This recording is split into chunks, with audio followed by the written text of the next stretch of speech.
tous, Paris-Saclay TV vous emmène aujourd'hui à l'Institut d'Optique. C'est l'une des grandes écoles d'ingénieurs de l'université Paris-Saclay.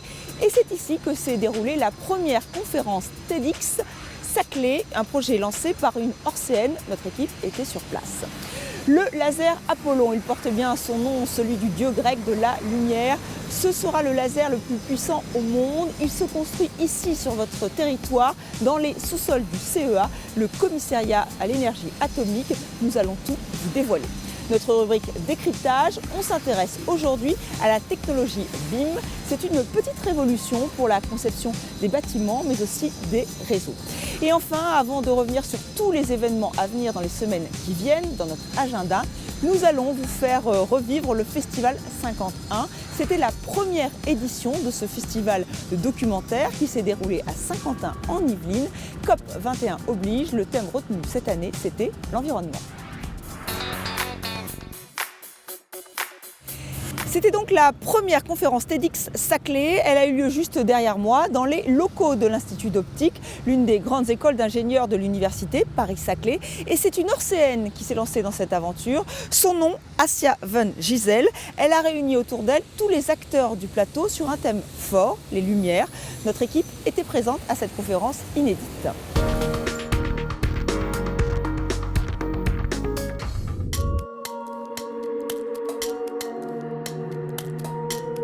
Le jeudi 12 novembre le soir, j'ai eu le plaisir d'animer en fait, le premier TEDx Saclay qui a eu lieu à l'Institut d'Optique sur Paris-Saclay. C'était un événement qui a eu un vif succès. TED, c'est un organisme américain qui a lancé l'idée dans les années 80. C'est une série de conférences, soit sur une demi-journée ou une journée ou plusieurs jours, où on fait appel à des intervenants. C'est généralement multidisciplinaire. Les intervenants ont des interventions à faire entre 10 minutes et 18 minutes maximum, qui sont filmées en vidéo, qui sont relayées. Et ces interventions, elles touchent des disciplines aussi variées que la science, l'art, le design, la technologie, l'entrepreneuriat. Et ce sont des sujets généralement qui ont un enjeu société énorme. Face au succès des conférences TED aux États-Unis, ils ont décidé de lancer des licences au niveau mondial. C'est pour ça qu'il y a le petit X avec un nom de ville. Les critères, c'est d'avoir plusieurs disciplines. On a commencé par un artiste, après il y a eu un physicien, après il y a eu quelqu'un qui a parlé d'innovation frugale. Donc en fait, les thèmes sont vraiment très différents, des parcours différents. Je vois TEDx comme un pont entre plusieurs disciplines, entre Paris-Saclay et le reste du monde, et entre tous les acteurs qui veulent construire des choses au niveau de Paris-Saclay. Je suis une passionnée de développement personnel et je suis convaincue qu'en fait cette connaissance de soi-même, pour quelqu'un qui veut entreprendre, est vraiment clé. Apprenez à vous connaître pour vous ouvrir à plus d'opportunités, plus de synchronicité et créer des ponts avec les autres sur Paris-Saclay. TEDx n'est pas juste un spectacle où on vient pour se distraire. TEDx, c'est quelque chose qui inspire pour pousser la personne qui le regarde à aller chercher dans ses rêves les plus profonds et à se mettre en action et à y aller. Si j'arrive à l'amener à tous les habitants de Paris-Saclay, j'aurai gagné mon pari.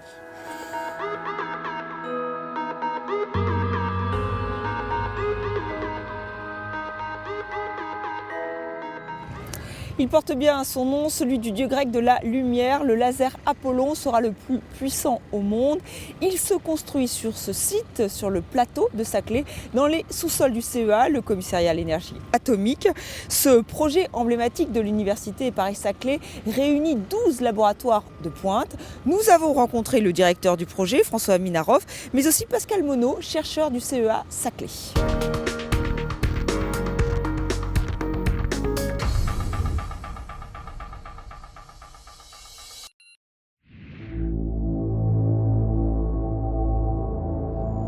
On se trouve à 7 mètres sous terre dans les locaux qui accueillaient un accélérateur de particules qui a été construit à la fin des années 60, qui était désaffecté et qui constitue un terrain d'accueil extraordinaire pour le laser Apollon pour plusieurs raisons.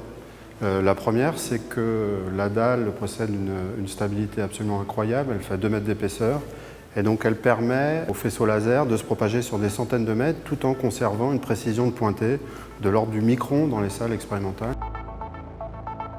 L'autre aspect, c'est qu'elle offre une radioprotection extrêmement lourde, des murs de 4,80 m d'épaisseur absolument partout sur l'installation. Ce qui était vraiment intéressant pour nous, puisque ce laser va servir en quelque sorte d'accélérateur de particules miniatures. On se trouve ici dans une salle expérimentale qui va accueillir le laser Apollon. Et ici, le faisceau laser qui fait typiquement 40 cm de diamètre va être concentré jusqu'à des dimensions qui sont équivalentes à la taille d'un cheveu, voire inférieures, pour atteindre des éclairements absolument extraordinaires qui sont plus d'1 million, 2 milliards de fois supérieurs à celui qui règne à la surface du Soleil.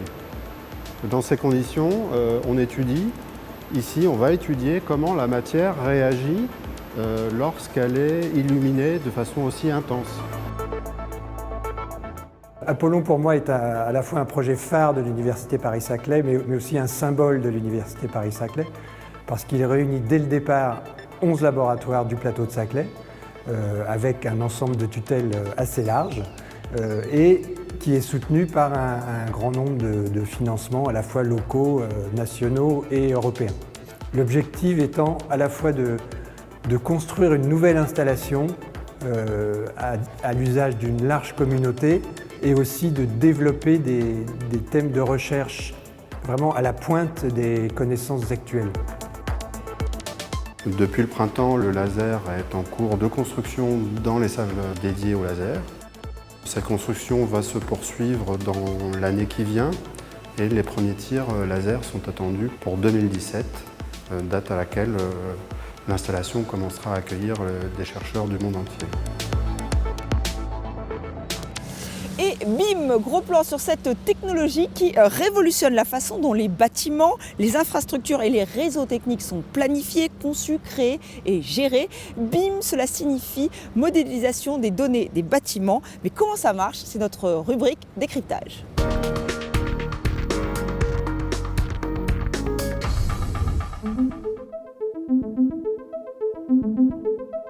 Le BIM, c'est sur le principe assez simple. Déjà, c'est un processus, donc une façon de faire les choses. Bon, la version officielle anglaise est Building Information Modeling. C'est à la base un principe pour concevoir et construire des bâtiments qui, encore une fois, à mon humble avis, se fondent sur 2 éléments principaux. Le premier étant la collaboration et aussi sur l'information unique. C'est-à-dire que chaque élément d'un bâtiment représente une série d'informations qui est rattachée à différents corps de métier. Bon, l'exemple le plus banal étant probablement le mur qui est forcément placé par l'architecte, qui peut avoir des fonctions structurales, qui contient des éléments acoustiques, par exemple.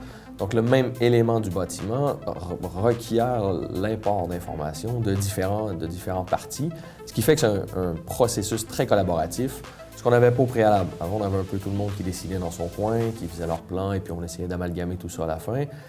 Et là, c'est un peu le contraire. Donc, dès le départ, on essaie d'intégrer tout le monde. On travaille dans une maquette numérique. Donc, c'est là où il faut faire la différence entre le processus qui est le BIM et la maquette numérique qui est le produit qu'on va créer donc, à partir de certains outils. Donc, les informations acoustiques sont dans la maquette numérique qui est ensuite lue, traduite, importée en fonction de la technologie pour récupérer l'information, donc toujours cette information unique-là, et en faire une analyse. L'ENS, c'est une école, mais c'est aussi quelque part une mini-usine. Parce qu'on retrouve des machines de haute précision pour les laboratoires des chercheurs. Donc le BIM a permis de rentrer ces informations-là, c'est-à-dire qu'on a remodélisé, physiquement on a repris les dimensions des machines, on les a recréées et on les a positionnées dans la maquette, en 3 dimensions, dans le site du projet. Cette facilité de compréhension permet d'aller plus loin du coup dans le niveau de conception. Si je dois caractériser le BIM, pour moi c'est un outil de communication. Un outil de communication très important parce qu'on est capable de comprendre et de voir les choses de façon immédiate. On ne s'est pas trop mal débrouillé puisqu'on a reçu le prix du BIM d'Or 2015 grâce à ce projet. Si je dois caractériser le projet de l'ENS, c'est surtout une aventure collective, notamment grâce au BIM.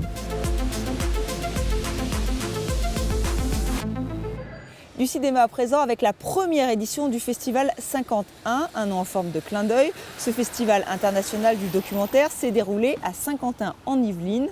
COP21 oblige, le thème retenu était l'environnement. Alors pourquoi se lancer dans une telle aventure et pour quels résultats? On écoute tout de suite les deux organisateurs.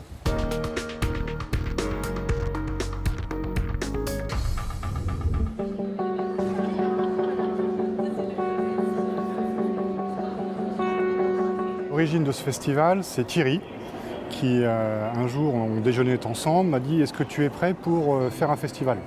Moi je lui dis « Bien sûr, ok, faisons quelque chose ». Donc on est parti, c'était au mois de mars, d'une feuille blanche. Et c'est comme ça qu'on a commencé à monter ce festival qui a son apogée ce soir avec la cérémonie d'ouverture. TV Fil 78 coproduisait de plus en plus de documentaires, des programmes longs, des programmes de réflexion. Et je trouvais que la meilleure façon de valoriser ces documentaires, c'était de créer un festival dans le cinéma. Parce qu'il peut y avoir un moment d'échange avec le public, ce qui n'est pas le cas avec la télévision. D'où l'idée de proposer des documentaires, bien sûr des films, mais bien sûr qui ne sont pas de téléfilms, autour d'un festival avec des remises de prix. Et surtout en intégrant non seulement des salles de cinéma, mais également d'autres partenariats, la médiathèque, l'UVSQ, l'OVSQ, des librairies. Voilà, donc faire vraiment un événement vivant sur l'ensemble du territoire. C'est vrai qu'on était parti, comme disait Thierry, sur faire un festival du film documentaire. Cette année, c'était normal de se raccrocher à l'environnement de la fin de l'année et notamment à tout ce qui se passait en France avec la COP21. Donc très naturellement, on a orienté ce premier festival du film documentaire sur des documentaires liés à l'environnement. C'est une première édition qui s'est faite quasiment sans budget et sans permanent. Donc l'idée c'était de voir l'appétence à la fois du public mais également des équipements, des salles de spectacle, des salles de cinéma, etc. pour voir si ça répondait à une attente. La cérémonie d'ouverture c'est 470 personnes, la salle est pleine. On va voir sur l'ensemble des autres événements, il y a 50 événements. Saint-Quentin c'est 50 moments pour un festival. Donc on fera un bilan après et on verra si on reconduit le festival. Voilà, et essayer de faire plus de films documentaires encore sur d'autres sites. On aimerait faire des choses notamment avec le CNC au niveau du site de Bois d'Arcy, les archives du film. Voilà, il y a plein de partenariats qui se mettront en place, je l'espère, si le festival a un succès.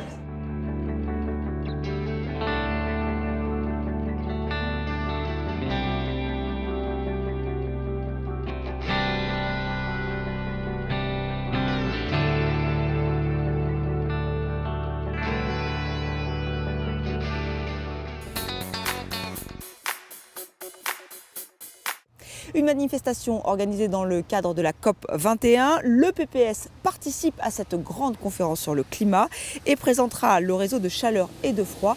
Nous vous en avions parlé lors d'un précédent reportage, souvenez-vous. Autre date à retenir, le 10 décembre, c'est la nouvelle édition de Paris-Saclay Invest à HEC, événement consacré aux startups innovantes. Et justement, quand on parle de startups innovantes, WeHop organise le mardi 15 décembre la soirée de lancement d'Autostop 2.0 Saclay, son application smartphone. WeHop veut mettre en relation piétons et automobilistes sur le territoire. Venez vous laisser convaincre autour d'un cocktail, c'est à partir de 18 h au Proto 204. Voilà pour cet agenda qui est bien chargé, j'espère que vous avez tout noté. Mais sinon, pas d'inquiétude, vous retrouverez toutes ces dates sur notre site epps.fr et vous pourrez aussi suivre toute l'information.